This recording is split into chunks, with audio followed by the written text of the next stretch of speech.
Hi friends. आज का जो वीडियो है वो है CDS PIQ सीरीज़ 3 तो पार्ट 3 है। और आपको पता है जैसे कि PIQ की जो सीरीज़ में चला रहा हूँ और ये कंटिन्यू चलती रहेगी। अब वो CDS की चले, NDA की चले, CAPF की चले, UPSC की चले। ऑलरेडी UPSC का तो मैंने टॉपिक बना भी रखा है, आपको बता दूं मैं। उसमें UPSC के भी क्वेश्चन है, स्टेट PCS के भी क्वेश्चन है, कॉन्स्टिट्यूशनल बॉडी पे सेपरेट बनाया है। लेकिन यहाँ पे एक पूरा ना CDS का मैंने कंबाइन ले रखा है और कोशिश करूंगा कि जितने एग्जाम्स हो सके मैं कवर करूंगा आपके लिए। वो PCS वाले भी क्यों ना हो, उसकी भी एक सीरीज बनाऊंगा मैं। तो चलिए अब ज़्यादा बात ना करते हुए डायरेक्टली क्वेश्चन पे आते हैं और देखते हैं कि कैसे PIQs इंटरकनेक्टेड हैं। कैसे इससे पहले का PIQ जो 2 दिन हमने पहले डिस्कस किया, 2 वीडियोज उससे पहले है, उसका आज क्या कोई कनेक्शन है या नहीं है, आपको लिंक कराता हुआ चलूंगा।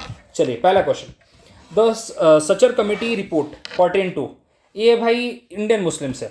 2005 में इनको सेटअप किया गया था। इन्होंने अपनी रिपोर्ट दी और इंडियन मुस्लिम की जो जिस तरह से सोशली एजुकेशनली वो बैकवर्ड हैं, कैसे उनको अपलिफ्ट करना पड़ेगा, इसके ऊपर उन्होंने फोकस किया था। अब आपको बता देना चाहता हूँ ऐसे कुछ इंपॉर्टेंट कमिटीज़ है जो आपको पता होने चाहिए। जैसे कि पहला सरकारिया सरकारिया जो है, सरकारिया कमीशन, सरकारिया कमेटी किससे एसोसिएटेड है? सेंट्रल स्टेट से एसोसिएटेड है। इसके ऊपर सेपरेट वीडियो भी है मेरा। दूसरा Punchhi commission, again central state relation है। तीसरा राजमन्नार कमेटी, अगेन किससे एसोसिएटेड है? सेंट्रल स्टेट से एसोसिएटेड है। ये 3 हो गए। उसके बाद आप मंडल कमीशन ले लीजिए। मंडल कमीशन किससे है? किधर गया? OBC से एसोसिएटेड है मंडल कमीशन। 1979 में उन्होंने अपनी रिपोर्ट दी थी। जो 27% हम बात करते हैं ना आज के दिन, 27% रिजर्वेशन OBC को दिया था, जो कि VP सिंह की गवर्नमेंट ने इंप्लीमेंट किया था। क्योंकि बहुत कम PM में हिम्मत थी उसको इंप्लीमेंट करने की। राजीव गांधी जी को बोला गया था कि आप इंप्लीमेंट करिए, लेकिन उनके अंदर इतनी हिम्मत नहीं, उन्हें पता था कि क्या इसका आउटकम होने वाला है। और सच बताऊं, बहुत ही उसका ना डिवास्टेटेड इफेक्ट पड़ा, इतना बेकार डिवास्टेटेड इफेक्ट पड़ा कि जो VP सिंह की गवर्नमेंट थी ना, उनकी क्या बोलते हैं, वो हार गई। मतलब हार गई नहीं, सॉरी, नो कॉन्फिडेंस मोशन उनके अगेंस्ट पास किया गया और डिफीट कर गए वो लोग, और बुरी तरह डिफीट कर गए। जिन पार्टीज ने उनको एसोसिएट किया था, मतलब लाइक वो किया था, सपोर्ट किया था, उन्होंने अपना पीछे ले लिया, बोले हमारा हाथ नहीं इसके अंदर। तो इस लेवल का प्रोटेस्ट हुआ था जब उन्होंने मंडल कमीशन की रिपोर्ट को इंप्लीमेंट किया था। उसके बाद हमें देखने को मिलता है इंदिरा साहनी का केस, और 1993 में OBC के लिए एक स्टेचुरी बॉडी बनाने के लिए बात कर दी सुप्रीम कोर्ट ने। ठीक है। और आज के टाइम पे OBC के लिए जो national commission for the backward class है, national commission for backward class, article 338B, आज के टाइम पे तो एक कॉन्स्टिट्यूशनल बॉडी बन चुकी है। ठीक है। तो हमें ये बात दिमाग में रखना। और कौन से अमेंडमेंट के थ्रू? 102nd अमेंडमेंट के थ्रू। चलिए अच्छा, और कौन सी कमीशन की बात आपको बता दूं मैं? बलवंत राय मेहता कमेटी। बलवंत राय मेहता कमेटी आप इसके लिए है, पंचायती राज से एसोसिएटेड है। उसके बाद अशोक मेहता, मैंने तो ऐसा लगता है दोनों मेहता मेहता करके मैंने भाई नाम से याद रखा था। तो अशोक मेहता कमेटी, इन्होंने बोला था 3 टियर गवर्नमेंट, इन्होंने बोला था 2 टियर गवर्नमेंट। ठीक है। ये सब डिस्कस करेंगे, आपको ऐसे शॉर्ट में भी बताना चाहता हूँ ये सब चीज़ें मैं। और ठक्कर कमीशन, अब बोलोगे यही कौन सा कमीशन है? ठक्कर कमीशन, देखिए ठक्कर कमीशन इससे एसोसिएटेड आपने इंदिरा गांधी जी का जो मर्डर हुआ था ना, जो असेसिनेट किया गया था उन्हें, murder sorry wrong word, assassinate किया गया था, तो उसके ऊपर कमीशन सेटअप किया गया था, ठक्कर कमीशन सेटअप किया गया था। और इसके बाद एक और कमीशन, चलिए अभी के लिए इतना ठीक है, अभी जितना दिमाग में आ रहा है मेरे उतना आपको बता दिया मैंने। ओके। वेंकचलिया कमीशन भी है जो कॉन्स्टिट्यूशनल रिव्यू के लिए सेटअप किया गया था 2000 के अंदर, उन्होंने अपना रिकमेंडेशन दिया था, वेंकचलिया कमीशन। ओके। और चलिए आगे बढ़ते हैं, जब आएगा तो और चीज़ें बताता रहूँगा मैं। ठीक है। इतनी कमीशन बताई मैंने, इतनी कमिटीज़ बताई। आप ऐसे ना नोट बनाते रहिए, ये सब इंटरकनेक्टेड हैं, कहीं ना कहीं एग्जाम में पूछे जाते हैं सब। ठीक है। ओके आगे। सच्चर कमेटी वही है, जस्टिस राजेंद्र सच्चर 2005 में कॉन्स्टिट्यूट की गई। इन्होंने अपना रिपोर्ट दिया 2006 में, और वही बताया उन्होंने क्या इशू है। लो लिटरेसी रेट है मुस्लिम कम्युनिटी में, limited access to the education है, एम्प्लॉयमेंट है, poor representation in the government services among the Muslim community. तो वही उन्होंने बताया कि कैसे हम इस पर्टिकुलर कम्युनिटी को इंप्रूव कर सकते हैं। ओके। कैसे इनको हम मेन स्ट्रीम में, मतलब ऐसा ना हो कि ये लोग गुमराह हो जाए, ये सब चीज़ें ना हो इनके साथ, एक प्रॉपर ये लोग ना स्ट्रीम लाइन रहे, इसके लिए क्या क्या काम करना चाहिए, इसके लिए सच्चर कमेटी सेटअप की गई थी। चलिए आगे बढ़ते हैं, और बाकी भी जितनी कमीशन आपको बताए प्लीज नोट डाउन करिए और इंटरकनेक्ट करने की कोशिश करिए सबके साथ। ठीक है। चलिए आगे बढ़ते हैं, अगला क्वेश्चन देखते हैं। 73rd amendment of the constitution provide, देखिए 73rd है भैया, ध्यान रखना है 73rd। Okay. 73rd and 74th amendment है, इन्होंने मैं बता ही देता हूँ। 73rd एंड 74th, 73rd बात करता है पंचायती राज से, ठीक है, और 74th बात करता है म्यूनसिपैलिटी से भाई। अब यहाँ पे देखिए और दोनों ने नए नए शेड्यूल क्रिएट किए। इसने शेड्यूल क्रिएट किया 11th वाला, इसने शेड्यूल क्रिएट किया 12th वाला। ठीक है, पार्ट 9th ए में आते हैं। ओके, 9th ए में आते हैं। ओके, अभी देखिए क्या क्या इन्होंने इनके रिकमेंडेशन, मतलब क्या क्या यहाँ पे हुआ 73rd के बाद। 3 tier system, correct, 3 tier system. Gram panchayat village level पे रहेगी, जिला परिषद अपने डिस्ट्रिक्ट लेवल पे रहेगा, ब्लॉक लेवल पे अपना, अरे दिमाग से निकल गया, ब्लॉक लेवल पे भी रहेगा यार, कुछ अभी देखो जबान पे आ नहीं रहा, कोई बात नहीं। पंचायती इलेक्शन हर 5 साल बाद कराया जाएगा, बिल्कुल। 33% सीट रहेगी यहाँ पे वीमेन के लिए, रिजर्व रहेगी। ओके, अब डिपेंड करता है, देखिए बिहार में इस टाइम पे 50% से 50% तक रिजर्वेशन है वीमेन के लिए, तो डिपेंड करता है, राज्य सरकारें उसको बढ़ा सकती हैं, लेकिन मिनिमम 33% तो रहेगा ही रहेगा। ये बात आप मतलब फिक्स कर लीजिए। अब मेरे को बिहार का इसलिए पता है because Bihar public service commission का मैंने एग्जाम दिया है, तो आई नो दैट कि उसमें 50% का वहाँ पे रिजर्वेशन है वीमेन के लिए। अब यहाँ पे देखिए constitution of the district planning committee, देखिए ये है 243ZB के अंदर, किसके अंदर, 243ZB। ये भी हमारा एक कॉन्स्टिट्यूशनल प्रोविजन ही है, लेकिन ये हमारा 74th अमेंडमेंट के बाद बना हुआ है, ना कि 73rd के बाद। इसीलिए मैंने बोला था 73rd पे फोकस करिए। ठीक है, 74th किससे एसोसिएटेड है, म्यूनसिपैलिटी से। यहां तक कि तो एक एग्जाम में एक क्वेश्चन पूछा गया था कि 74th अमेंडमेंट क्या था, कितनी प्लानिंग कमिटीज का मेंशन है, तो उसमें से एक डिस्ट्रिक्ट प्लानिंग कमिटी है, ऐसी और 2 कमिटीज का नाम आता है, वो आप सर्च करिएगा। इस तरह के क्वेश्चन पूछे जाते हैं, और आजकल लिटरली इतना फाइन क्वेश्चन पूछा जाता है कि आपको बता देता हूं 2-3 तो आप ऐसे ना फाइंड करिए आपके लिए। 243W किससे एसोसिएटेड है, 243E किससे एसोसिएटेड है, 243K किससे एसोसिएटेड है, 243I किससे एसोसिएटेड है, ये पता करिए आप। 243D किससे एसोसिएटेड है, ये आपको पता होना चाहिए आज के टाइम पे। ओके, तो बहुत ज्यादा इंपॉर्टेंट है। अब जेड भी तो मैंने बता दिया यहाँ पे। चलिए आगे बढ़ते हैं, और कुछ समझाने के लिए चलिए इसमें देखते हैं और क्या क्या चीजें थी। वही रहता पार्ट 9 में है, और जो म्यूनसिपैलिटी की हम बात करते हैं वो पार्ट 9A में है, 9A में है वो। ओके, देखिए 243E इधर ही है, इलेक्शन एवरी 5 ईयर्स के बाद होंगे, 243E में मेंशन है वो।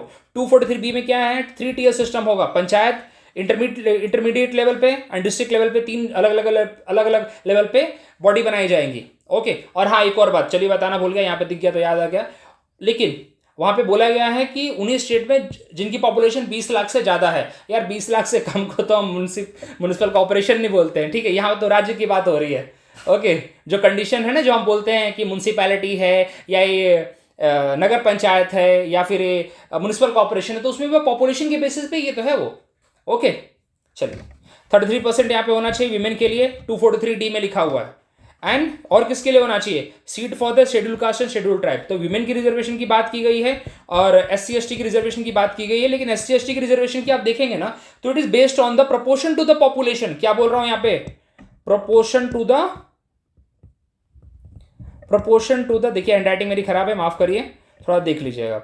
प्रोपोर्शन टू द पॉपुलेशन के बेसिस पे SC/ST का रिजर्वेशन होता है, और हर जगह पे, यहाँ यहीं पे नहीं, हर जगह पे। ठीक है, आप लोकसभा देख लीजिए, स्टेट लेजिस्लेटिव देख लीजिए, या फिर आप पंचायत या म्युनिसिपैलिटी देख लीजिए, हर जगह पे यही केस है, प्रोपोर्शन टू द पॉपुलेशन। चलिए अब आप एक और चीज पता करेंगे कि लोकसभा में कितनी SC सीट रिजर्व है और कितनी ST सीट रिजर्व है, आप पता करिए इसको और कमेंट करके बताइए मुझे। देखिए डिस्ट्रिक्ट प्लानिंग कमेटी किसका पार्ट है, 243ZD का पार्ट है, consolidate and prepare development plan for the district. और जो ये है, ये आया है 74th अमेंडमेंट के बाद। जो म्युनिसिपैलिटी के लिए, जो म्युनिसिपैलिटी एंड म्युनिसिपल कॉर्पोरेशन, जो अर्बन लोकल बॉडी है, मैं यहाँ पे नाम लेना चाहता हूँ urban local body.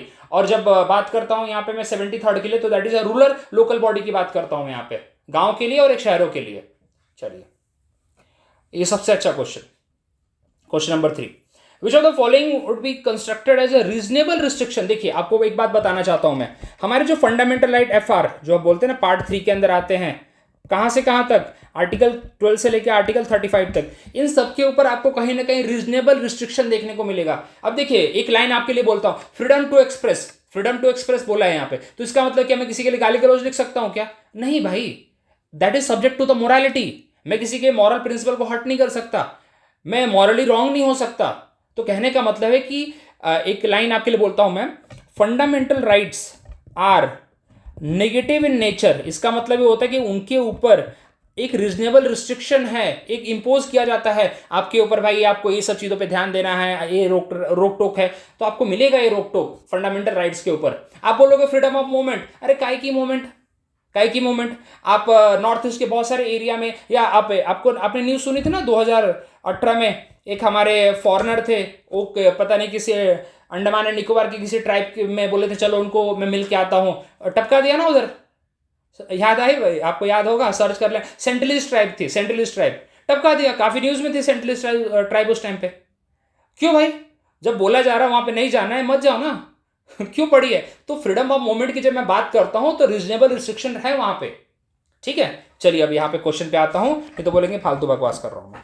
When the state disallow a candidate from securing vote in the name of the religion, बिल्कुल भाई, रिलीजन के नाम पे तो बिल्कुल आप वोट ले रहे हो, बिल्कुल एक रीजनेबल रिस्ट्रिक्शन है राइट टू फ्रीडम के अंदर। When the state disallow citizen from forming a club of a state fund that deny access to women, बिल्कुल आप access to women को डिनाई कर रहे हो भाई, अगेन इट्स अ पार्ट, क्या बोलते हैं उसके बाद। when the government of Nagaland disallow temporary resident to buy immovable property, बिल्कुल। अब ये नागालैंड के लिए आपको आर्टिकल नंबर 371A पढ़ना पड़ेगा, उसके अंदर आपको डिटेल में मिलेगा कि कौन कौन से एरिया में आपके लिए रिजनेबल रिस्ट्रिक्शन है, जहां पे आप प्रॉपर्टी खरीद नहीं सकते, वहां के कस्टमरीज लॉ चलेंगे, वहां के जो लोकल लॉ है, वहां के जो ट्राइबल पीपल के लॉ है, दैट विल वर्क। तो यहां पे all of the above will work. Okay, चलिए क्या क्या है थोड़ा सा बात कर लेते हैं। Restriction on the freedom of speech to prevent promoting hatred on the ground of religion. यहां तक कि मॉडल कोड ऑफ कंडक्ट जब इलेक्शन कमीशन देता है ना, तो भी बोलता है भाई जब आपने प्रचार करिए तो रिलीजन को दूर रखिए, कम्युनल वायलेंस ना होना चाहिए, ये सब बातें करता है वो। मॉडल कोड ऑफ कंडक्ट आपने सुना है ना। और model code of conduct is not enforceable. कभी कभी एग्जाम में एक क्वेश्चन पूछा हुआ, आप मेरे प्रीवियस पीआईक्यूज देखिए, उसमें क्वेश्चन कराया हुआ है मैंने कि मॉडल कोड ऑफ कंडक्ट कभी भी इनफोर्सिएबल नहीं है, लेकिन अगर आप फॉलो नहीं करोगे तो इलेक्शन कमीशन ऑफ इंडिया आपके ऊपर पेनल्टी जरूर लगाएगा। चलिए, prohibit discrimination on the ground of religion, race, caste, sex, article 15(1). Okay, अगर आप किसी को भाई डिसअलाउ करते हो, ठीक है। अगला, in India supreme command of the arm forces vested in the president. बिल्कुल सही बात है भाई, हमारे सुप्रीमो कौन है आर्म फोर्सेज के? Indian army, navy and air force के कौन है? अपने प्रेसिडेंट साहब हैं। दिस मीन्स दैट क्या अपनी मर्जी से वॉर डिक्लेयर कर देंगे? क्या अपनी मर्जी से वॉर डिक्लेयर करेंगे? नहीं कर सकते वो। क्या अपनी मर्जी से कोई भी रूल्स एंड रेगुलेशन लगा सकते हैं? क्या आर्मी, नेवी, एयरफोर्स इनके ऊपर नहीं लगा सकते वो, बिकॉज उनके ऊपर लॉ बनाने की ड्यूटी किसकी है? पार्लियामेंट की है। किधर क्या पार्लियामेंट? चलिए, पार्लियामेंट नहीं लिखा, ही शैल रेगुलेटेड बाय द लॉ, ठीक है। उनके लॉ के हिसाब से उन्हें काम करना पड़ेगा, अपनी मर्जी से नहीं। और लॉ कौन बनाएगा? लॉ बनाने की जिम्मेदारी पार्लियामेंट की होती है। अब आर्टिकल 53 को थोड़ा देख लेते हैं। आर्टिकल 53 में क्या लिखा है? आर्टिकल 53 में लिखा है कि जितने भी एग्जीक्यूटिव पावर्स हैं वो किसके पास रहेंगी, मतलब किसके नाम से एक्सरसाइज की जाएंगी? प्रेसिडेंट के नाम से एक्सरसाइज की जाएंगी। प्रेसिडेंट उसको एक्सरसाइज खुद करेगा या फिर an officer subordinate to him, खुद से कर सकते हैं, या कोई ऑफिसर उनके मतलब उसके इनके नीचे जो काम कर रहा है उनके थ्रू करा सकते हैं, या फिर काउंसिल ऑफ मिनिस्टर के थ्रू करा सकते हैं, कोई प्रॉब्लम नहीं है, बट उनके हिसाब से ही कराई जाएगी। बोलने के लिए तो ये लिखा है। और ये भी लिखा है कि as per the article 53 he is a supremo of the this all the three commands, sorry all the three arm forces. Okay, क्या लिखा है यहाँ पे? Exercise in accordance with the law, but क्या करेंगे? However the power is exercise in accordance with the law pass by the parliament. Parliament जो law pass करेगी उस हिसाब से वो काम करेंगे, ठीक है। चलिए अगला क्वेश्चन, थोड़ा इसको भी पढ़ लीजिएगा यार, ठीक है। अब क्या है ना, ये सब चीज़ आपको बता ही रहा हूँ मैं, लेकिन लाइन टू लाइन में पढ़ूंगा तो बोर हो जाऊंगा मैं भी, और आप भी बोर हो जाएंगे। मेरे को बिल्कुल पसंद नहीं है, इसलिए कंटेंट ये सब रखा है जिससे आप उसको पढ़ सकें। और ऑलमोस्ट वो सारी चीज़ें हैं जो मैंने मुँह ज़बानी बोली है, उससे ज़्यादा ही बोल रहा हूँ मैं जितना लिखा हुआ है, ठीक है, बहुत ज़्यादा बोल रहा हूँ मैं। अगला question, which of the following is not a correct description of the DPSP. देखिए डीपीएसपी कहाँ लाई करता है? डीपीएसपी लाई करता है भाई आर्टिकल नंबर 36 से लेके article number 51 part 4 of the Indian constitution. क्या ये इनफोर्सिएबल है? क्या इट इज नॉट इनफोर्सिएबल। एक तरह से डायरेक्शन होता है। क्या बोल रहा हूं मैं? ये डायरेक्शन होता है। किसको डायरेक्शन होता है? सेंट्रल गवर्नमेंट को भी होता है प्लस स्टेट गवर्नमेंट, दोनों को होता है। इसका ये मतलब नहीं कि स्टेट गवर्नमेंट को नहीं है, दोनों गवर्नमेंट को एक तरह से इंस्ट्रक्शन है, डायरेक्शन है। क्या ये फॉलो करने चाहिए? देखिए ऐसा लिखा हुआ है कि जब हमारे पास रिसोर्सेस हो, जब आपके पास रिसोर्सेस अवेलेबल हो, देन डेफिनेटली आप फॉलो करिए। क्या आज के टाइम पे गवर्नमेंट में इतना दम है कि दारू को बैन कर दे? वो नहीं दम है भाई, क्योंकि दारू से पैसा आता है उन्हें, समझ में आ गई बात। लेकिन ये तो लिखा हुआ है कि हमें गार्डियन प्रिंसिपल क्या कहता है? इंटॉक्सिकेटिंग ड्रिंक को, इंटॉक्सिकेटिंग ड्रग्स को आपको क्या करना है? बैन करना है। तो क्या बैन कर सकते हैं? नहीं कर सकते। क्या उसके लिए कोई सुप्रीम कोर्ट जा सकता है? नहीं जा सकता। सुप्रीम कोर्ट खुद बोलेगा अरे भाई ये तो डीपीएसपी में लिखा हुआ है। और सुप्रीम कोर्ट को हम क्या बोलते हैं? Upholder of the constitution. And किसको हम बोलते हैं? Protector of the constitution. President को बोलते हैं protector, preserver and conserver of the, conserver नहीं बाबा, क्या है, चलो प्रोटेक्टर एंड प्रिजर्वर तो दिमाग में रखो, ठीक है, ऑफ द कॉन्स्टिट्यूशन, ठीक है, प्रेसिडेंट को बोलते हैं हम। चलिए, उनके ओथ में लिखा है यार, ओथ में लिखा, मैंने नहीं बनाया खुद से, ओथ में लिखा हुआ है, ठीक है। अच्छा चलो इस पे यार, क्या इन्फोर्सिबल है? Not enforceable by the court. Directory principle है पॉलिटिकल सैंक्शन, हाँ थोड़ा सा है तो वैसे। DPSP are declared of the objective for the state legislation, बस नहीं भाई, सेंट्रल लेजिस्लेशन के लिए भी है, गलत हो गया ये वाला भी गलत हो। अच्छा क्या बोला है? नॉट करेक्ट बोला है ना? अच्छा हाँ ये तो सही है ना, ठीक है। A declaration of the objective और अ स्टेट, हाँ ठीक है, चलो ये भी सही, कोई प्रॉब्लम नहीं। Directive principle promises equal income, ठीक है, हाँ ये भी है, पॉलिटिकल सेंक्शन भी होता ही है। Equal income and the free health care for all. देखिए equal income and free health care की पूरी बात ऐसी नहीं की गई है वहाँ पे, ठीक है। यहाँ पे इस एग्जैक्ट वर्ड्स ऐसे नहीं है वहाँ पे। एग्जैक्ट वर्ड क्या बताता हूँ आपको मैं, यहाँ पे जस्ट अ मिनट, इतना भी याद नहीं रहता यार। Do not promise equal income for health for all they, it reduced inequality in income, ऐसा लिखा है, and provide adequate health facility. Okay, तो यहाँ पे टर्म्स थोड़े अलग हैं, इसीलिए डीपीएसपी में एक हम्बल रिक्वेस्ट करूंगा, एक सीक्वेंस वाइज आप उसका नोट बना लीजिए, that will be better help. Okay चलिए आगे पढ़ते हैं। यहाँ पे not enforceable by court, political sanction yes, and there declaration of the socio economic objective for the state policy, correct. Okay, which of the following jurisdiction of Indian judiciary cover the PIL. देखिए PIL original jurisdiction का part नहीं है, original jurisdiction का बिल्कुल part नहीं है। Appellate मतलब ये होता है कि लोअर कोर्ट ने कोई जजमेंट दिया है, उसकी अपील आप अपर वाले कोर्ट में कर रहे हैं, तो एपेलेट जुरिस्डिक्शन में नहीं है। एडवाइजरी क्या होता है? आर्टिकल 143 के अंदर क्या किया जाता है? आर्टिकल 143 के अंदर supreme court can give advice to the president whenever president ask for, अपनी मर्जी से नहीं, जब प्रेसिडेंट उनको पूछेंगे तब देंगे वो जाके एडवाइस, तो यहाँ पे उसका पार्ट है। ओके, तो इसका आंसर है एपिस्टोलरी जुरिस्डिक्शन। अब इसके हिसाब से ही माना जाता है कि अगर आपने एक कोई डॉक्यूमेंट या रिटर्न में, या फिर आपने एक पोस्ट कार्ड भी अगर आपने भेजा है ना, तो that is a part of it, मतलब आपने एज आपके वो माना जाएगा, रिट जुरिस्डिक्शन का पार्ट माना जाएगा वो। ओके, तो PIL is a tool develop by the Indian judiciary, ठीक है, इसका भी हम नाम देखेंगे, पीएन भगवती जी का नाम आएगा उसमें। To provide access to justice for disadvantage and marginalize group, जैसे बहुत सारे आप लोग देखते हैं ना, आप देखने को मिलता है, सब लोग जस्टिस एक्सेस नहीं कर पाते हैं यार, पैसा नहीं है, हमारी जुडिशरी बहुत महंगी है, सही बताऊं तो आपको मैं। तो जो SC ST कम्युनिटी के लोग हो गए, या फिर ऐसे एक पर्टिकुलर ग्रुप हो गया जिनके साथ ना डिसएडवांटेज ग्रुप, एक तरह से उनको नहीं एक्सेस है बहुत सारी चीज़ों का, तो अब उनके लिए कोई ना कोई एज अ NGO होता है, या कोई लॉयर्स होते हैं, PIL फाइल करते हैं। ओके, कि इस पर्टिकुलर एरिया को देखने की जरूरत है, इस पर्टिकुलर एरिया के ऊपर लॉ बनाने की जरूरत है, सुप्रीम कोर्ट को उसके ऊपर ये डिसएडवांटेज यहाँ पे हो रहा है, गवर्नमेंट इसके ऊपर ध्यान नहीं दे रही है, गवर्नमेंट इनका मजा ले रही है, गवर्नमेंट इनको लूट रही है, तो उसके लिए PIL डाला जाता है, फिर सुप्रीम कोर्ट देखता है उसको। जैसे कि एग्जाम्पल बताता हूँ, नर्मदा बचाओ आंदोलन। कौन सा आंदोलन? नर्मदा बचाओ आंदोलन, जिसके अंदर क्या हुआ कि डैम बनाना था, मतलब सर, और बहुत सारे लोगों को डिस्प्लेस कर दिया गया, लेकिन डिस्प्लेस जिसको कि आपने उनको कंपनसेशन दिया क्या? पूरा नहीं दिया आपने, तो उसके ऊपर PIL फाइल हुआ था। अब उतने ज्यादा यार जिनको कंपनसेशन चाहिए, क्या वो लगता है वो लोग खुद PIL फाइल कर पाएंगे? नहीं कर पाएंगे वो लोग, तो दैट ग्रुप उनके लिए अब PIL फाइल किया गया था। Okay, by the NGOs, by this lawyers. Okay, तो यहां पे क्या है? epistolary jurisdiction refer to the power of the court to treat letter or even postcard as a writ petition. This practice was introduced by the Indian judiciary to promote access to justice and expand the scope of PIL. देखिए PIL आप भी file कर सकते हैं, मैं भी file कर सकता हूं, लेकिन हम अपने इंडिविजुअल के लिए नहीं फाइल कर सकते। एक हमें कॉज होना चाहिए, एक मेरे पास एक पर्पज होना चाहिए, एक पर्टिकुलर ग्रुप के लिए, ठीक है, कि आप इनके देखिए कि उनके साथ कुछ गलत हो रहा है, तो उनके लिए आप PIL फाइल करिए, जिससे सुप्रीम कोर्ट उसको पहले वो दे, उस पर ध्यान दे, उसके लिए लॉ बनाए, उसके लिए डायरेक्शन दे एग्जीक्यूटिव को, सॉरी लेजिस्लेचर को, कि लॉ बनाइए, इसके ऊपर ध्यान दीजिए। Okay, and in India PIL are entertain primarily in the supreme court under article 32 right to remedy, and high court के अंदर article number 226। Okay, right to remedy का ही पार्ट है वो भी, जिसके अंदर रिट पिटिशंस को हैंडल किया जाता है, क्योंकि अगर आपकी फंडामेंटल राइट वॉयलेट हो रही है तो you can file the writ petition, तो PIL is also the part of it. Okay, अब ये जो पार्ट है ओरिजिनल जुरिस्डिक्शन, एपेलेट जुरिस्डिक्शन, एक बार आप पढ़ लीजिएगा। चलिए, कोरम क्या होता है? देखिए कोरम 1/10 होता है, 1/10 ऑफ द हाउस, मतलब क्या, अब 543 सीट्स हैं यहाँ पे, वो इस पे ज्वाइंट सेटिंग पे आता हूं मैं, उससे पहले समझा दो कोरम क्या होता है।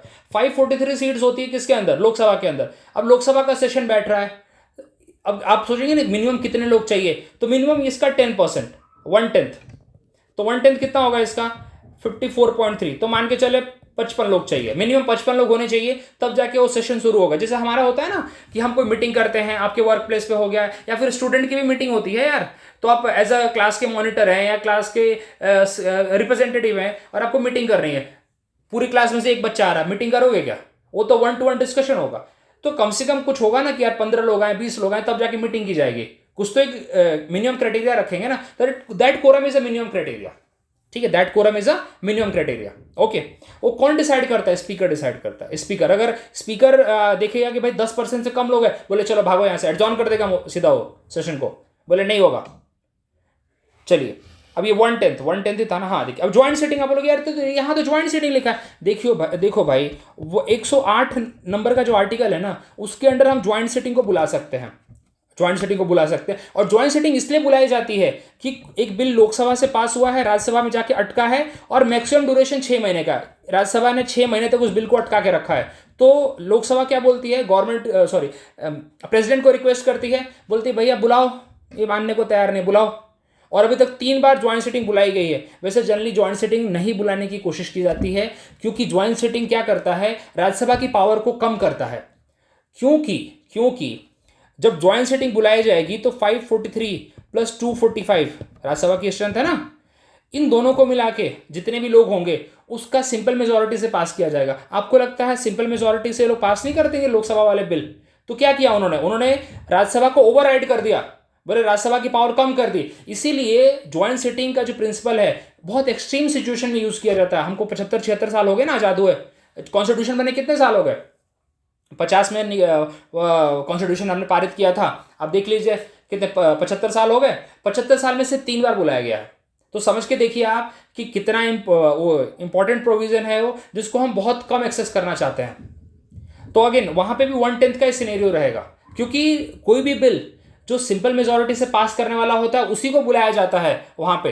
अब आप बोले कि क्यों भाई ऐसा क्यों, क्या मनी बिल के लिए ज्वाइंट सेटिंग है? नहीं है भैया। क्या कॉन्स्टिट्यूशनल अमेंडमेंट बिल के लिए है? नहीं है। तो इसका मतलब जो सिंपल बिल है, जो ऑर्डनरी बिल है, उसी के लिए बुलाओगे ना ज्वाइंट सेटिंग। ये तो सोच के देखो आप, समझ में आ गई बात? तो इसीलिए आपको समझना पड़ेगा कि मनी बिल के लिए कोई भी ज्वाइंट सेटिंग का प्रावधान नहीं है, ना ही कॉन्स्टिट्यूशनल अमेंडमेंट बिल के लिए है। ओके, और मनी बिल के ऊपर तो राज्यसभा की पावर भी बहुत कम है, राज्यसभा सिर्फ उसको 14 दिन तक रख सकती है। चलिए इतना बताने लूंगा तो एक नया टॉपिक खुल जाएगा यहाँ पे। तो 1/10 इज द राइट आंसर। चलिए अब इसको पढ़िएगा आप लोग जरा थोड़ा। Okay, article 108। और हाँ, ये पता करिए कि कितनी बार यहाँ पे हमने 3 बार ज्वाइंट सेटिंग बुलाई है, तो कब कब को बुलाई है ये भी पढ़िए। एक बार 1962 में, एक बार 1977 में, और एक बार 2002 में। अब मैंने ईयर लिख दिया यार, आप पता कर लेना, ठीक है। चलो अब यार ईयर 1-2 ऊपर नीचे होगा तो यार थोड़ा देख लेना, ठीक है। चलो कोई इशू नहीं है, आगे बढ़ते हैं। खतरनाक क्वेश्चन इसके ऊपर, इससे पहले काफ़ी क्वेश्चन आ चुके हैं।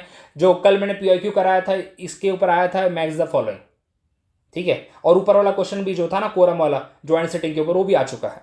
According to the constitution 52nd amendment act 1985, अब जिन्होंने वीडियो देखा है इससे पहले वाला, अब तुरंत रिलेट कर लो। 52nd अमेंडमेंट एक्ट किससे एसोसिएटेड है? 10th शेड्यूल से। किससे बात करता है? एंटी डिफेक्शन से बात करता है, एंटी डिफेक्शन लॉ।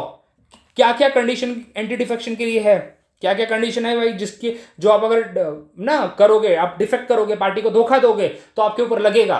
क्या कंडीशन है भाई? अगर आपने वॉलंटरली गिव अप कर दिया membership of the party on which ticket he was elected, मतलब आप MP बने बीजेपी से और बोल रहे हो यार नहीं मजा आ रहा मेरे को, अभी बीजेपी के जो प्रिंसिपल है मेरे से अलाइन नहीं हो रहे हैं, तो मैं रिजाइन करना चाहता हूं खुद से, तो भैया क्यों लिया था फिर आपने, क्यों लिया था आपने? तो कहने का मतलब है कि आप जो रिमेनिंग टेन्योर है उसमें आप इलेक्शन नहीं लड़ सकते, अभी बाईपोल नहीं कर सकते, चुपचाप से आप रिजाइन करिए। ओके, गिव अप, आप बोल रहे हैं ना मेंबरशिप गिव अप कर रहे हो, आपका सीधा यहाँ पे कोई ऑप्शन नहीं है, सीधा आप रिजाइन करेंगे यहाँ पे, पहला वाला सही है। He vote or abstain from voting contrary to any direction issued by his political party. बिल्कुल, इसको बोलते हैं पार्टी का विप। पार्टी का विप मतलब पार्टी के डायरेक्शन के अगेंस्ट अगर जाओगे, चुपचाप से रिजाइन करना पड़ेगा आपको। अगर आप 15 दिन के अंदर अपना पॉइंट नहीं प्रूव कर पाते हो पार्टी के सामने कि देखिए दिस इज द रीजन कि मैं अगेंस्ट जा रहा हूं आपके, अगर वो पार्टी मानती है तब, नहीं मानती है तो वैसे पार्टी क्या मानती है, आपको रिजाइन करना पड़ सकता है, सिंपल सी बात है। ये दोनों पॉइंट सही है भैया। As a result of a split, हाँ स्प्लिट वाला केस काफी इंपॉर्टेंट है। Less than 1/3 of the member or found new group or party. देखिए 1/3 जब एक कॉन्स्टिट्यूशन बना था ना, आपको बता देता हूं मैं, सॉरी कॉन्स्टिट्यूशन नहीं, ये जो अमेंडमेंट हुआ था 52nd अमेंडमेंट जब हुआ था तो उस टाइम पे 1/3 ही रखा था, लेकिन इसके अंदर भी अमेंडमेंट हुआ एक, उसको बोलते हैं 91st अमेंडमेंट। उसने क्या किया कि जो स्प्लिट का कंडीशन था ना 1/3 से हटा के 2/3 कर दिया। तो देखिए अब डिपेंड करता है कि क्वेश्चन में क्या ऑप्शन है, ऑप्शन के साथ थोड़ा डील करेंगे आप लोग, लेकिन अभी की कंडीशन 2/3 है। और जो 91st अमेंडमेंट आया था 2003 में आया था और क्वेश्चन पूछा है 2009 में, तो मेरे हिसाब से तो मैं जाना चाहूंगा इसके साथ, लेकिन यहां पे पूछा है 52nd अमेंडमेंट में क्या क्या चीजें थी, तो थोड़ा सा एक बार ऑप्शन के साथ खेलना पड़ेगा, अदरवाइज इस स्टेटमेंट को वैसे भी जाऊंगा तो मैं रॉन्ग के साथ जाऊंगा। अभी की कंडीशन क्या है, 2/3 की बात करता है, 2/3 को स्प्लिट मानेंगे, 1/3 को स्प्लिट नहीं मानेंगे। अगर पार्टी में 60 लोग हैं, अगर 40 लोगों ने पार्टी छोड़ी उसको स्प्लिट मानूंगा मैं, 20 लोगों ने छोड़ी उसको नहीं मानूंगा मैं। A member who has been elected as a independent joins any political party, बिल्कुल भाई तेरे को तेरे कॉन्स्टिट्यूंसी वाले लोगों ने एज ए इंडिपेंडेंट चूज किया था ना, उनको दिखा था भाई बाकी जगह पे कोई ढंग के लोग ही नहीं है, बीजेपी में कोई नहीं, कांग्रेस में कोई नहीं, आम आदमी में कोई नहीं, तो इसलिए तो तेरे को चूज किया था भाई, तू उनके लिए करता धरता है उस पर्टिकुलर एरिया के लिए, उस पर्टिकुलर कॉन्स्टिट्यूंसी के लिए, और तू ही जाके किसी पार्टी में मिल जाएगा तो तेरे को तो चुपचाप से मेंबरशिप लेने का क्या मतलब, छोड़ उसको चुपचाप से, सिंपल सी बात है ना। तूने जनता के साथ, तेरे जो लोगों के साथ विश्वासघात किया है, इसलिए तो इसको डिफेक्शन बोला गया है, तो यहां पे डिफेक्शन लागू होगा। और यहां पे एक और बात बताता हूं मैं, जो फोर्थ कंडीशन क्या है कि जो लोग नॉमिनेटेड होते हैं राज्यसभा में, अगर आप विद इन 6 मंथ किसी पॉलिटिकल पार्टी का ग्रुप मेंबर बन जाते हो तब तो ठीक है, लेकिन 6 महीने बाद अगर आप किसी पॉलिटिकल पार्टी का मेंबर बनोगे तो आपके ऊपर डिफेक्शन लागू हो जाएगा। और डिफेक्शन वाली अथॉरिटी कौन है, डिफेक्शन वाली अथॉरिटी है, अगर राज्यसभा है तो चेयरमैन है, लोकसभा है तो स्पीकर है, और स्टेट लेजिस्लेटिव असेंबली में वहां का स्पीकर है, और स्टेट लेजिस्लेटिव काउंसिल में वहां का चेयरमैन है। चलिए तो यहां पे 1, 2 और 4 के साथ मैं जाना चाहूंगा। Let's see the option, yes 1, 2 and 4। ठीक है, ऑल ऑफ दिस के साथ नहीं जा सकते हैं, ऑलरेडी आपको बताया है मैंने, प्लीज रीड करिए इसको, बहुत अच्छे से समझाया। अच्छा, vote of confidence, which who among the following Indian prime minister could not vote for himself.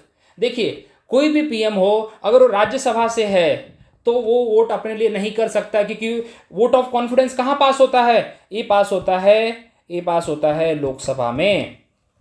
ठीक है, vote of confidence, no confidence कहां पास होगा, ये पास होगा लोकसभा में। हमारे पास राज्यसभा के कितने पीएम हैं अभी तक के, तीनों का नाम बताता हूं आपको मैं।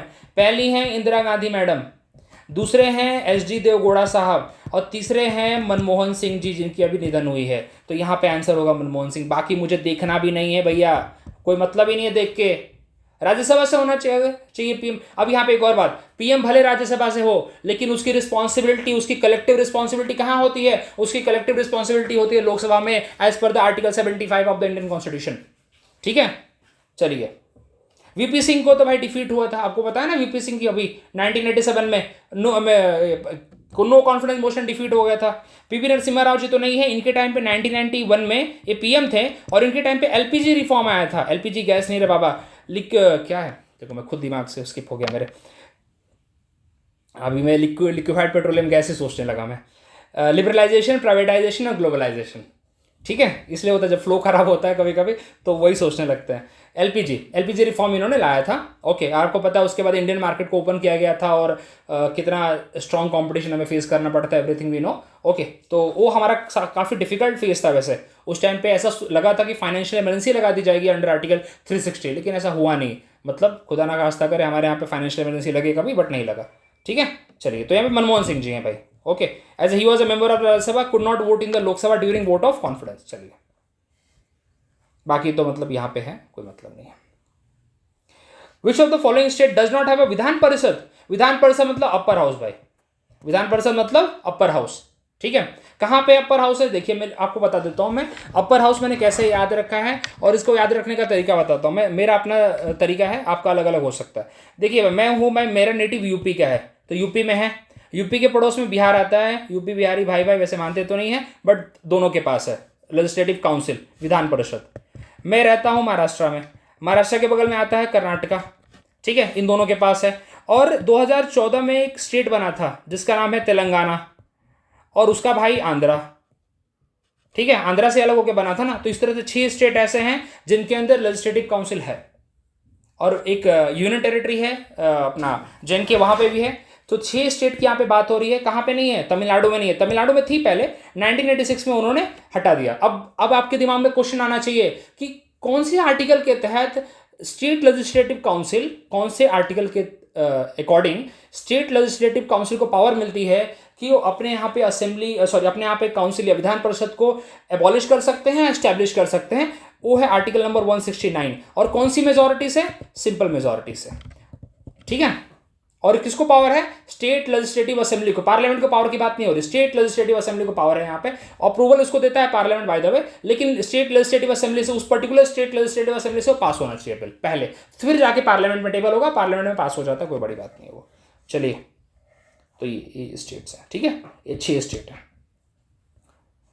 अगला, identify the correct sequence of passing a budget. Budget को पास करने का, भाई देखिए, अभी यहाँ पे आपको बजट का आइडिया है या नहीं मुझे नहीं पता, लेकिन अभी बजट पास हुआ था और हम सबको लगता है कि भाई बजट अपनी निर्मला ताई आके बोलती हैं that is a budget pass. नहीं भाई, बजट को पास करने का पूरा 6 स्टेज होती है। क्या होती है? 6 स्टेज होती है।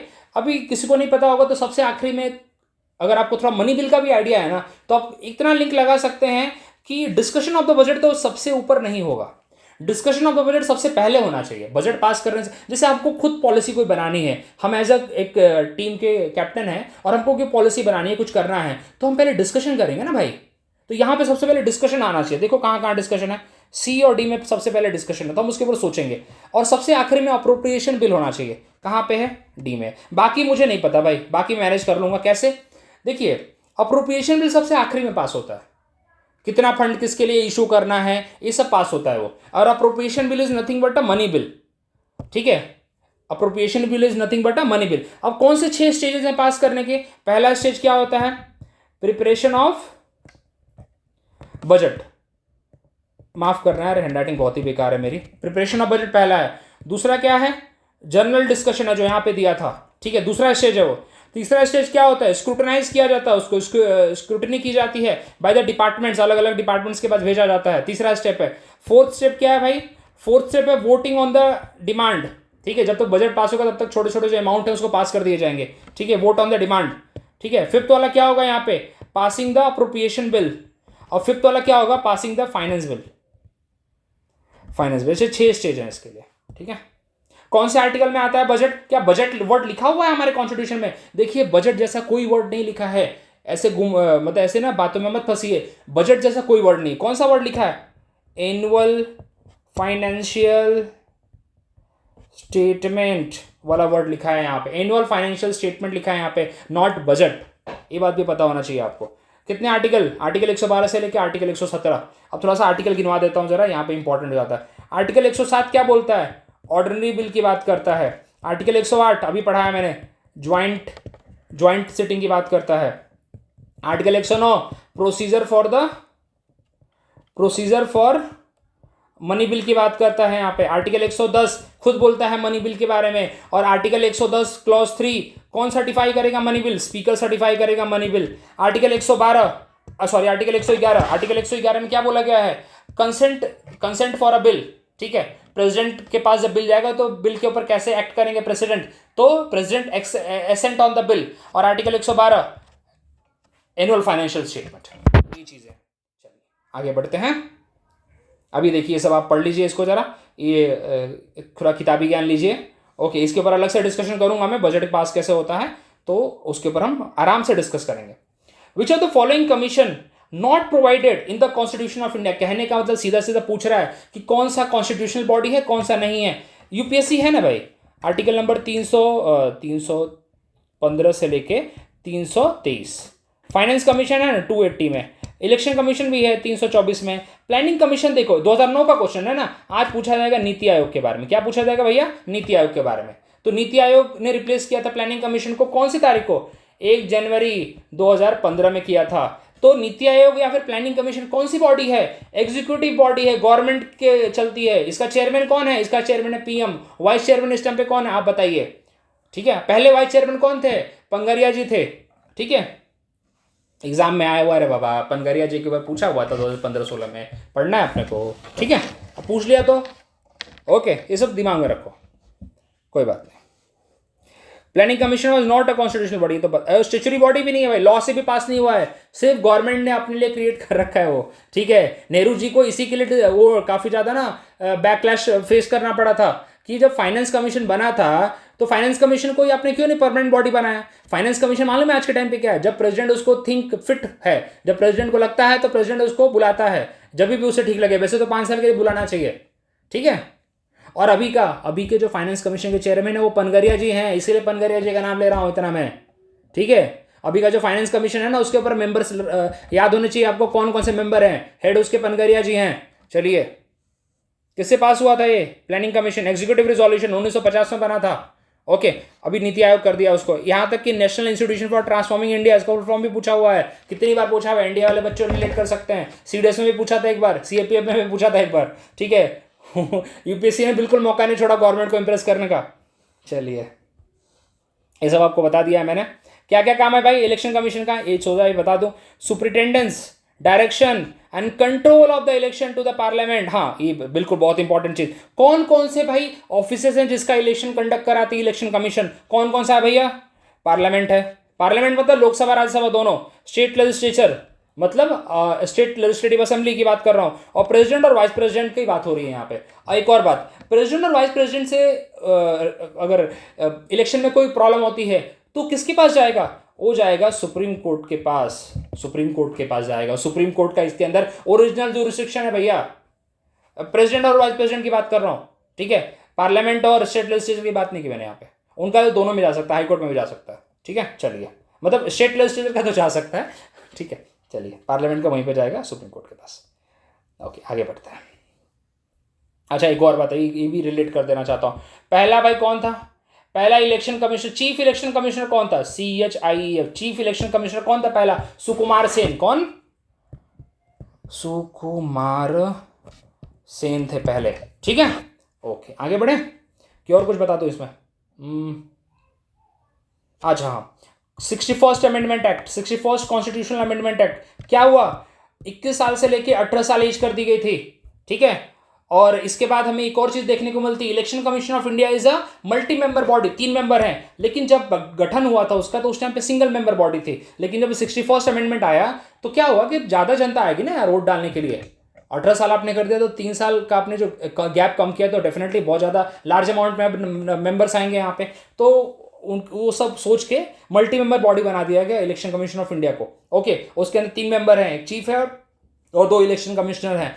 क्या चीफ तीनों की सेम पावर होती है, बिल्कुल सेम पावर होती है, लेकिन उनका रिमूवल सेम नहीं होता है, क्योंकि चीफ को रिमूव किया जाता है same as a supreme court of India के जज को जैसे रिमूव किया जाएगा, और बाकी 2 को कैसे रिमूव किया जाता है, प्रेसिडेंट चीफ के एडवाइस पे प्रेसिडेंट उनको रिमूव कर सकता है बाकी दोनों को। और कौन सा ऑफिस है जिसको भाई प्रेसिडेंट ऑफ और कौन सा ऑफिस है जिसको सुप्रीम कोर्ट के जज की तरह रिमूव किया जाता है, वो है CAG, CAG CAG.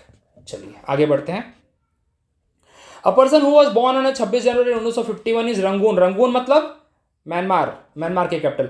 Whose father was a citizen of India थे बाय बर्थ, ठीक है। At the time of his birth is deemed to be an Indian citizen by descent. देखिए, उसके लिए रजिस्ट्रेशन कराना पड़ेगा आपको, ठीक है।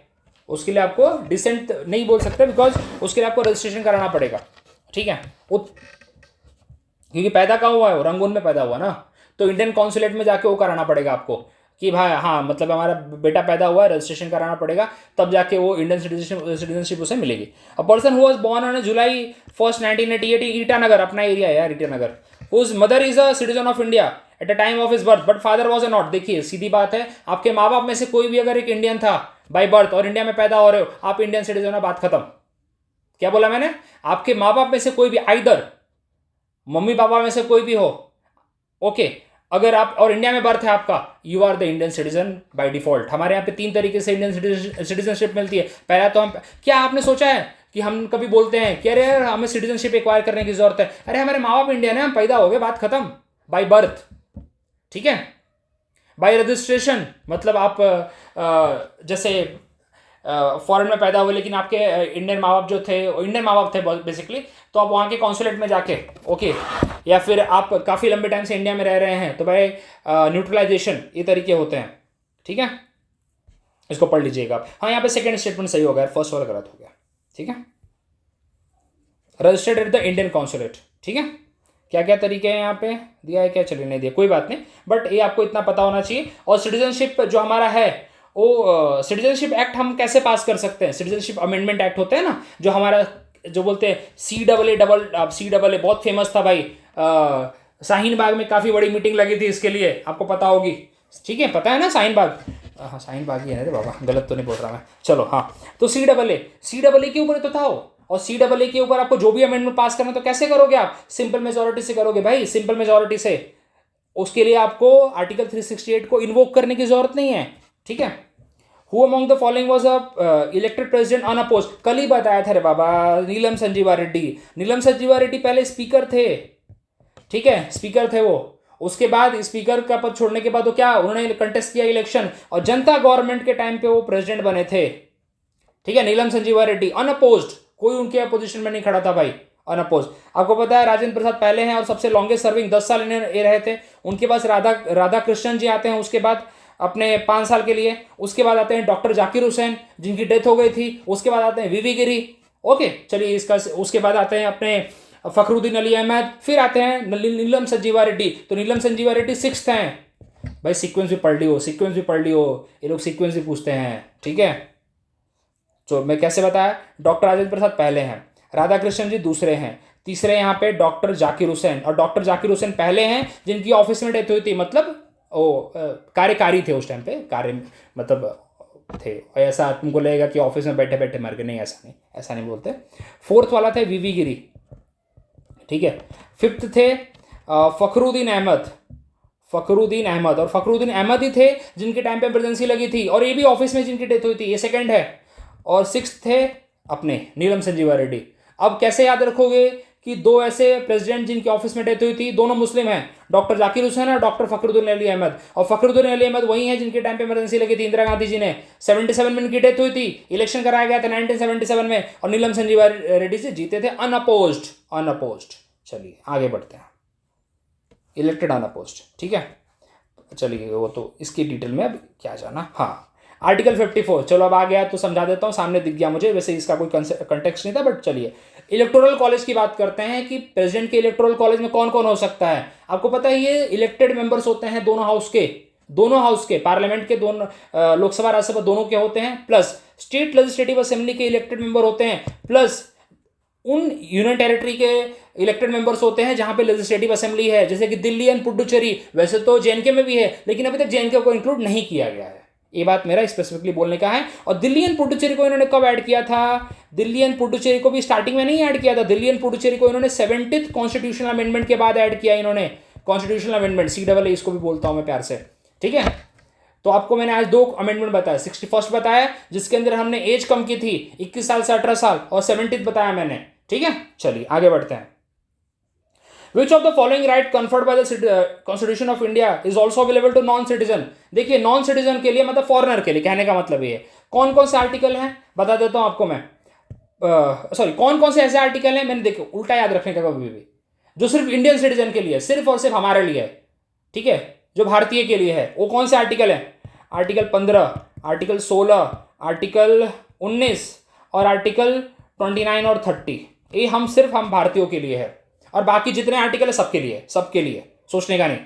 Freedom to speech and assembly, ये कौन सा आर्टिकल है, 19 का आर्टिकल है भैया, आर्टिकल 19 है ये, तो ये थोड़ी होगा आर्टिकल 19। देखो आर्टिकल 19 सिर्फ हमारे लिए है, क्या बोला इन्होंने, ऑल्सो अवेलेबल हो ना, तो पहला वाला हटा दो। Freedom to move, reside and settle in any part of country, ये भी आर्टिकल 19 का पार्ट है, ये भी हटा दो। Freedom to acquire property and carry on occupation, ये भी आर्टिकल 19 का पार्ट है, ये भी हटा दो। Freedom to constitutional remedies, article number 32, इसको हम क्या बोलते हैं, heart and soul of the constitution by the Baba Saheb Ambedkar. इसी के अंदर रिट पिटिशंस आते हैं, कौन से रिट पिटिशन है, habeas corpus, okay, mandamus, certiorari, okay, prohibition, quo warranto, ये 5 रिट पिटिशंस है, इसके ऊपर कभी और चर्चा करेंगे। चलिए आगे बढ़ते हैं। ओके, अब इसको थोड़ा देख लेना, पढ़ लेना, ये सारे मैंने यहाँ पे लिख दिए हैं, प्लीज रीड इट। ठीक है, मैं शेयर कर दूंगा टेलीग्राम ज्वाइन नहीं किया तो प्लीज ज्वाइन करिए, please, humble request. The function of pro tem speaker, ये पढ़ाया है लेकिन वापस बताता हूँ। देखिए जब यहाँ पे नया फ्रेश इलेक्शन होने के बाद जो पार्लियामेंट बैठती है, जो लोकसभा का सेशन बैठता है, तो उस टाइम पे उस दिन 2-3 एक्टिविटी होती है। उस दिन पहला काम होता है प्रेसिडेंट का एड्रेस होता है, प्रेसिडेंट अपना एड्रेस करते हैं, वो पहला काम होता है। उसके बाद जो पुराना वाला जो स्पीकर होता है उसका रेजिग्नेशन मान लिया जाता है, बिकॉज नहीं है, सॉरी वो नहीं माना जाता तब तक नया। चलिए, तो पहला तो हो गया प्रेसिडेंट का। उसके बाद क्या होता है कि एक प्रो टर्म स्पीकर बनाया जाता है। प्रो टर्म स्पीकर, उसका काम देखिए ये होता है ना कि जब तक नया स्पीकर ना इलेक्ट हो जाए तब तक इसकी ड्यूटी बनती है। और प्रो टर्म स्पीकर यहाँ पे सिर्फ उसी दिन के लिए होता है जब तक कि स्पीकर नहीं चूज किया जाता। और आपको बता दूं मैं, स्पीकर पहले दिन ही चूज किया जाता है। एक लाइन यहाँ पे स्पीकर में लिखी हुई है कि स्पीकर किस दिन स्पीकर का इलेक्शन होगा, क्या होगा, प्रेसिडेंट डिसाइड करेंगे। तो सच बताऊं पहले दिन ही हो जाता है। और प्रोटम स्पीकर का काम है, स्पीकर जब तक नहीं आता तब तक वो कुर्सी पे बना रहेगा, उसके बाद उसका कोई काम नहीं है। उसके बाद वो सीधा as a member, as a parliamentarian काम करेगा, एज ए एमपी काम करेगा, बस उसका उतना ही काम होता है। तो क्या प्रोटम स्पीकर को कौन अपॉइंट करता है? प्रेसिडेंट अपॉइंट करते हैं। एक कन्वेंशन है, एक कन्वेंशन है कि प्रोटम स्पीकर उस पर्सन को बनाते हैं जो सीनियर मोस्ट है। चलिए भाई आप आ जाइए यहाँ पे, आपको हम थोड़ा सा ना क्या बोलते हैं, ऑनररी पोस्ट देते हैं प्रोटम स्पीकर का, ऐसा है वो। ठीक है, तो आप क्या समझते हैं कि प्रोटम स्पीकर अपोजिशन की पार्टी का मेंबर नहीं बनता? अरे बना देते, अरे भाई आ जा यार, तू आ जा यार, अपना भाई है तू, ऐसे समझ रहे? तुमको क्या लगता होगा कि नहीं रूलिंग पार्टी का ही प्रोटम। एक बार उन्होंने कमलनाथ जी को बनाया था, कमलनाथ जी अपोजिशन की कांग्रेस के हैं, अब बीजेपी वालों ने बनाया था। तो ये चलता है, ये बिल्कुल चलता है। ठीक है, तुमको लगता होगा अरे ये तो बिल्कुल एक दूसरे की जान ले लेंगे, कैंटीन में मिलके मस्त बातें करते हो लोग। चलिए, अच्छा क्या बोला था यार, मैंने भूल तो नहीं गया मैं। Conduct the proceeding of the house in the absence of, अरे भाई अब्सेंस ऑफ द स्पीकर में डिप्टी स्पीकर करेगा ना, ये थोड़ी करेंगे। Officiate the speaker, officiate as a speaker when the speaker is unlikely to be elected. ठीक है, swear member and hold chart till the regular is elected. बिल्कुल see यहाँ पे सही है, स्क्रूटाइजर का ही क्या। ठीक है, सी यहाँ पे सही है। ठीक है, सी जब तक स्पीकर चार्ज नहीं लेता तब तक भाई स्वेरिंग इन सेरेमनी हो रही है, सब हो रहा है, तो प्रोटेम स्पीकर करा देंगे। ठीक है, चलिए स्पीकर के लिए कौन सा आर्टिकल है भैया? आर्टिकल नंबर 93 है, for the election of the speaker and the deputy speaker. और कौन कराएगा? तुमको ये देखो, वो एक बहुत कंफ्यूजिंग क्वेश्चन आएगा कि भाई इलेक्शन कमीशन ऑफ इंडिया कराएगा इनका election. Election commission of India नहीं कराएगा। इलेक्शन कमीशन के लिए हमने पढ़ा ना कौन से 4 ऐसे ऑफिस है जिसका इलेक्शन कराता है। ये लोकसभा के मेंबर अपने आप में करेंगे यार। और स्पीकर लोकसभा का मेंबर ही होना चाहिए। और डिटेल में जानने के लिए मेरा वीडियो वॉच करिए, नहीं तो बहुत लंबा हो जाएगा यार। चलो, ये है president of India appoint the pro tem speaker. चलिए अगला question, if the prime minister is a member of Rajya Sabha, अभी तो बता दिया, अब इसी में ज्यादा टाइम नहीं लूंगा मैं।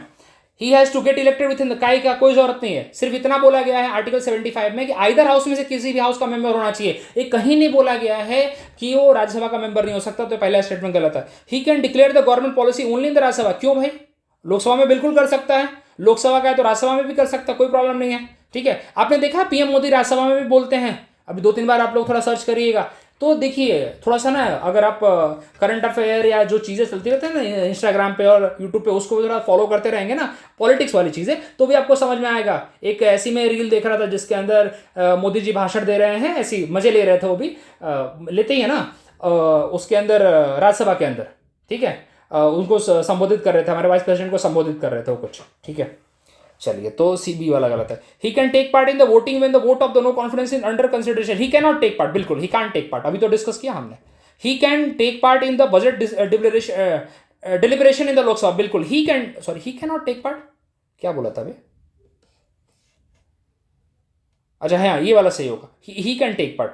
अच्छा तो ये वाला सही है, सॉरी ये वाला सही है, दिस इज ट्रू, ये वाला गलत है। ठीक है, बिकॉज वो बजट डिस्कशन में पार्ट ले सकते हैं, बजट वोट नहीं कर सकते हैं। देखिए बहुत सिंपल सी बात, आप अगर राज्यसभा के मेंबर हैं भाई राज्यसभा में ही वोट करेंगे, लेकिन बोलने के लिए कहीं भी बोल सकते हैं, दोनों हाउस में कहीं भी बोल सकते हैं। Same goes for the Lok Sabha, अगर आप लोकसभा के मेंबर हैं आप राज्यसभा में जाके बोल सकते हैं, लेकिन आप वोट नहीं कर सकते। चलिए आगे बढ़ते हैं, वही यहाँ पे आर्टिकल 75 क्या बोलता है? The vote of no confidence can only be moved and pass in the Lok Sabha. इसका मतलब अगर पीएम राज्यसभा से तो वहां पे वोट नहीं कर सकता। ओके, चलिए, लेकिन पीएम ऑफकोर्स राज्यसभा से हो सकता है। अब बाकी ये चीजें मैंने आर्टिकल 75 काफी डिटेल में पढ़ा है, प्लीज उसको पढ़िएगा। Okay, which of the following condition security deposit of the candidate contesting election seat is return to him. देखिए जब कभी भी इलेक्शन होता है ना, किसी भी ऑफिस का ले लीजिए, प्रेसिडेंट का, वाइस प्रेसिडेंट का, लोकसभा का और अपने स्टेट लेजिस्लेचर का या फिर पंचायत का, तो इलेक्शन होता है ना, तो आपको सिक्योरिटी डिपॉजिट आपको सबमिट करना पड़ता है। इसलिए प्रावधान रखा है जिससे कि सीरियस कैंडिडेट्स को रखा जाए, सीरियस कैंडिडेट वहां पे आ जाए। क्योंकि अगर आपको 1/6 ऑफ द वोट भी नहीं मिलेगा ना, तो आपका वो जो पैसा है वो जब्त कर लिया जाएगा। 1/6, तो जितने भी टोटल वोट कास्ट होंगे, समझिए आपके 100 वोट कास्ट हुए हैं, तो 100 का 1/6 कितना होगा? कुछ 12-13 होगा ना भाई, कितना होगा? मैथ थोड़ी ख़राब है मेरी, ठीक है। 14 देख लेना यार आप लोग कितना होगा, 15 पॉइंट समथिंग कुछ होगा शायद से, नहीं 16 पॉइंट समथिंग कुछ होगा, ठीक है। अरे लिखा तो है, किधर गया, नहीं 16 होगा, 16 पॉइंट समथिंग होगा। तो इतने वोट आपको मिलने चाहिए, अगर इतने भी नहीं मिल रहे तो आपका वोट आपका वो पैसा हम जब्त कर लेंगे, ठीक है। चलिए, तो क्या है यहाँ पे कंडीशन, अच्छा कौन से केस में रिटर्न किया जाएगा, रिटर्न मतलब इलेक्शन में भले हार गया हो लेकिन पैसा रिटर्न कर रहे हैं हम उसका, ठीक है। If the candidate has withdraw his nomination, भाई खुद ही वापस ले रहा है तो क्या करे, पैसा देना पड़ेगा ना। ये तुम्हारी कोचिंग इंस्टीट्यूट थोड़ी है कि तुमने क्या बोलते हैं फीस भर दिया लेकिन जा नहीं रहे हो, बोलते हो मुझे एडमिशन कैंसिल करना और कोचिंग अकेडमी वाला बोल रहा है पैसा तो रिटर्न नहीं करूंगा मैं, ये वहाँ ये वैसी संस्था थोड़ी है। तो बी सेकंड वाला सही है। Third, a candidate loss the poll but secured 1/6 उसको सिक्योर है ना, तो बिल्कुल पैसा रिटर्न करना पड़ेगा ना। कंडीशन क्या है, 1/6 आपकी 1/6 आपका वोट आपको मिलना चाहिए, अगर 1/6 नहीं मिलेगा तो आपका पैसा हम जमा कर लेंगे। तो भले वो हारे जीते उससे मतलब नहीं है, 1/6 उसको वोट मिला है ना, पैसा दो उसका वापस। तो 2 और 3 बात खत्म। चलिए, अच्छा पहला क्या बोला है, nomination made by the candidate is found to be invalid, इस केस में नहीं, ठीक है। अच्छा ये पढ़िए पूरा, रिप्रेजेंटेशन ऑफ पीपल एक्ट का पार्ट है, ओके। 1/6 मतलब 16.67 आपको वोट मिलने चाहिए, ओके। और अगर the nomination made by the candidate is found invalid, तो इनवैलिड है तो भाई हमने चेक किया है ना, हमारी तरफ से हमने काफ़ी मेहनत की चेक करने में, हम पैसा तुम्हारा नहीं देंगे, तुम्हारी गलती भाई, तुमने क्यों अपने डॉक्यूमेंट फ्रॉड सबमिट किए हैं, ठीक है। तो उस केस में नहीं मिलेगा, ठीक है। अगर आप ले लेते हो वापस तो दे देंगे पैसा हम। कॉम्प्ट्रोलर एंड ऑडिटर जनरल, कौन सा आर्टिकल है भैया, आर्टिकल 148 से लेके आर्टिकल 151, क्या बात है, he shall only be removed from the office like a manner on the ground of जज ऑफ द सुप्रीम कोर्ट, बताया था ना तुमको अभी थोड़ी देर पहले कि कौन से 2 ऑफिस हैं, चीफ इलेक्शन कमिश्नर और इनका, ठीक है। He shall not be eligible for the further office either under the government or the state, है बिल्कुल सही है। कौन सा, अच्छा एक और बात, कौन से ऐसे ऑफिस हैं जो भाई एक बार उनको रिस्पॉन्सिबिलिटी दी गई, जैसे कोई कॉन्स्टिट्यूशनल पोस्ट उनको दी गई तो वापस वो किसी और दूसरे एम्प्लॉयमेंट में नहीं जा सकते। एक कैग का पोस्ट है और एक यूपीएससी वाला, यूपीएससी के मेंबर और चेयरमैन का पोस्ट है, और स्टेट पब्लिक सर्विस कमीशन के मेंबर और चेयरमैन का पोस्ट है। लेकिन एक कंडीशन यहाँ पे आती है कि अगर आप एसपीएससी से यूपीएससी जाना चाहते हैं तो बिल्कुल आप जा सकते हैं, आपका अगर अपॉइंटमेंट वहाँ पे होता है तो कर सकते हैं, लेकिन सेम टू सेम ऐसा मतलब समझ लेना, सेम काइंड ऑफ ऑफिस है, इसमें हो जाता है, लेकिन अदर एम्प्लॉयमेंट में नहीं जाएंगे। कैग का तो बिल्कुल भी नहीं है, कैग कहीं नहीं जाएगा, कैग चुपचाप से एक बार आपका टेन्योर खत्म हो गया चुपचाप से घर बैठिए आप, ठीक है। तो दोनों सही है, हाँ दोनों सही है ना। चलिए, आर्टिकल 148 में बोला है, ये चलो पढ़ लीजिएगा यार। हाँ क्या ग्राउंड है, प्रूव्ड मिसबिहेवियर और इनकैपेसिटी, ठीक है। उसको दोनों हाउस में पार्लियामेंट में पास करना पड़ेगा बाय 2/3 मेजोरिटी। उससे पहले भी एक कमेटी बैठती है उसको स्क्रूटनाइज करती है। इसको इंट्रोड्यूस करने के लिए लोकसभा के अंदर 100 लोगों का साइन चाहिए होता है, राज्यसभा के अंदर 50 लोगों का साइन चाहिए होता है। दोनों में से किसी भी हाउस में इनका ना रिमूवल के लिए प्रोसेस चालू हो सकता है, तो उसमें कंडीशन भी जोड़ी गई। तो बहुत लंबा प्रोसेस है यार, ठीक है। सुप्रीम कोर्ट के जज का जब डिस्कस करेंगे तब पता करेंगे। चलिए, 74th amendment act mention of the, क्या बात करता है, state finance commission, article 243I, ठीक है। स्टेट फाइनेंस कमीशन की बात करता है। देखिए 74th अमेंडमेंट में state finance commission, state election commission और स्टेट इलेक्शन कमीशन। देखिए एक और क्वेश्चन बताता हूं आपको मैं, एक क्वेश्चन ही पूछते हैं कि स्टेट लेजिस्लेचर का इलेक्शन कौन कराता है। स्टेट लेजिस्लेचर का इलेक्शन कमीशन ऑफ इंडिया कराता है, स्टेट इलेक्शन कमीशन नहीं कराता है। स्टेट इलेक्शन कमीशन किसका इलेक्शन कराएगा, पंचायत का और म्यूनसिपैलिटी का, ठीक है। तो इसका आंसर वैसे सी है। चलिए आगे बढ़ते हैं, थोड़ा पढ़िएगा इसको। अब इसके अंदर 3 नगर पंचायत है, ठीक है, जो रूरल से अर्बन हो रही है। म्यूनसिपल काउंसिल जहाँ पे 20 लाख से कम की पॉपुलेशन आ रही है, मतलब म्यूनसिपल कॉर्पोरेशन जो मोर देन 20 लाख की पॉपुलेशन है उसके लिए है। चलिए, state finance commission article 243I, okay. बाकी तो नीति आयोग आपको पता ही है, अभी बताया मैंने। कावेरी वाटर डिस्प्यूट यहाँ पे इंटर वाटर डिस्प्यूट ट्रिब्यूनल के थ्रू बना है, okay. National development council again mention नहीं है कॉन्स्टिट्यूशन में, एग्जीक्यूटिव बॉडी है एक तरह से, जैसे प्लानिंग कमीशन है उसी तरीके से। अगला question, which of the following condition can citizen of India be provided, जो इंडिया में पैदा हो रहा है, बिल्कुल चल ठीक है, हाँ। Either of the whose parents is born in Indian, who has been resident of India for not less than 5 year. 5 year नहीं रे बाबा, 12 साल, बहुत छोटा मोटा प्रोसेस नहीं है, 12 साल बहुत लंबे टाइम के लिए रहना पड़ेगा आपको इंडिया में। नेचुरलाइजेशन, जो न्यूट्रलाइजेशन की हम बात करते हैं ना, वो छोटा मोटा प्रोसेस नहीं है। तो 1 और 2 इज राइट आंसर, ठीक है। 3 तरीके से हम लोग इंडिया का सिटीजन एक्वायर कर सकते हैं। इतना डेट वेट याद रखने की जरूरत नहीं है भाई लोग, आपको ये इतना एग्जाम में डेट वेट नहीं पूछा जाता, ओके। क्या है प्रोसेस, सिटीजनशिप है नेचुरलाइजेशन कितने साल के लिए, India for 12 year not 5 years, ठीक है। और 11 साल cumulatively in last 12-14 years and 1 year immediately proceeding the application. मतलब एप्लीकेशन दिया और भाग गए, चलो ब्रिटेन में जाके रहते, नहीं, आपको इंडिया में रहना पड़ेगा। चलिए ठीक है, okay. Which of the following human right as well as the fundamental right under the constitution? Right to education, और क्या? राइट टू एजुकेशन हमारा फंडामेंटल राइट है 21A, पता है ना? 86th अमेंडमेंट एक्ट 2002, और इसके थ्रू हमने एक फंडामेंटल ड्यूटी भी जोड़ा था, वो भी राइट टू एजुकेशन ही है। 11th फंडामेंटल ड्यूटी वो जोड़ा है हमने, ठीक है। Right to education as a fundamental right हमने, which is also that. Right to information नहीं है भाई, राइट टू इन्फॉर्मेशन ऐसे फंडामेंटल राइट है, आर्टिकल 21 के अंदर आता है, ठीक है। राइट टू वर्क हमारा इसके अंदर डीपीएसपी का पार्ट है, राइट टू हाउसिंग में हमारा डीपीएसपी का पार्ट है वैसे तो, ठीक है। 21 अपने आप में बहुत बड़ा आर्टिकल है यार, right to life and liberty, उसके अंदर दुनिया भर की डेफिनेशन आते हैं, दुनिया भर के। चलिए, तो ये हमारा है, ओके। देखिए, राइट टू वर्क आर्टिकल 41 का पार्ट है, राइट टू हाउसिंग आर्टिकल 43 का पार्ट है डीपीएसपी का, ठीक है। और right to information act pass हुआ था 2005 के अंदर, इसके through right to information, sorry it is not a fundamental, कोई बात नहीं। राइट टू इन्फॉर्मेशन है, right to privacy is the fundamental right, sorry दिमाग में कुछ और चल रहा था। तो इतना हमने आज किया, होपफुली आपको पसंद आया हो। प्लीज़ शेयर करिए इसको, और ऐसे बनाता रहूँगा मैं, आज ही 2-3 और वीडियो अपलोड करूँगा आपके लिए मैं। मिलते हैं अगले वीडियो में, ठीक है। ये PIQ का चलता रहेगा, जो टॉपिक्स मेरे साथ में चल रहे हैं इंडियन पॉलिटी के वो भी चलते रहेंगे। तो कोशिश करूँगा 28 Feb तक मैं इंडियन पॉलिटी आपका पूरा समाप्त कर दूँ, समापन कर दूँ, और फिर PIQ जितने ज़्यादा हो सके उसको हम करेंगे। Thank you very much.